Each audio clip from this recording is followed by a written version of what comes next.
Aslı burada bir fotoğraf daha çekmemiz lazım. Bal kabağını görüyor musun?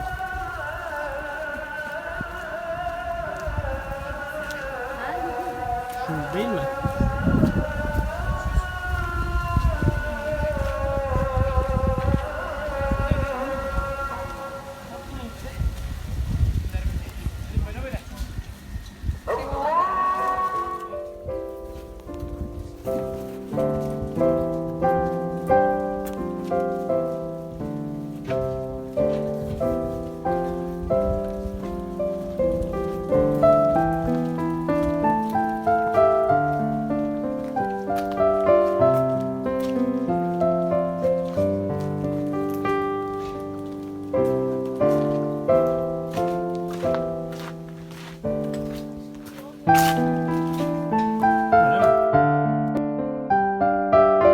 Sen kilisesiymiş.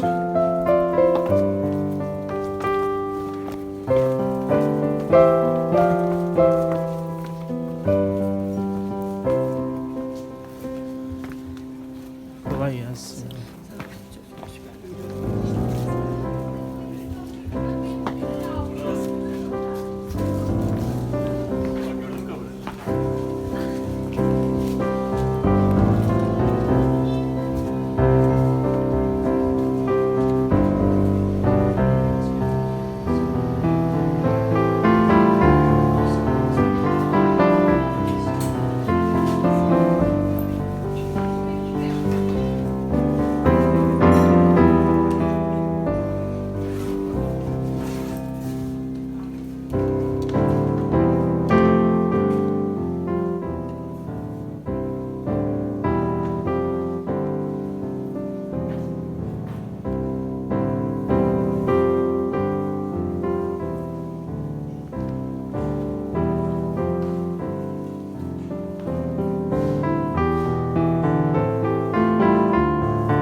Görmemiştim bile.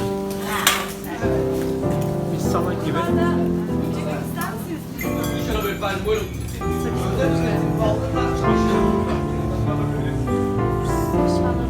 Şarap denemek ister misiniz efendim? Hoş geldiniz.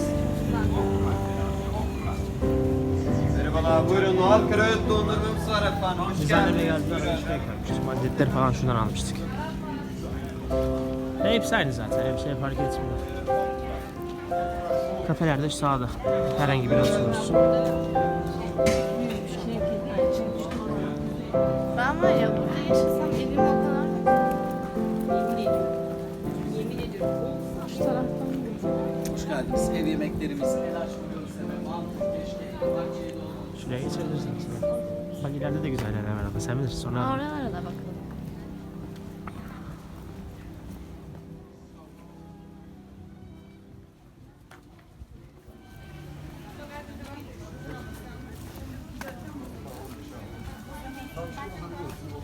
Gel. Çorba.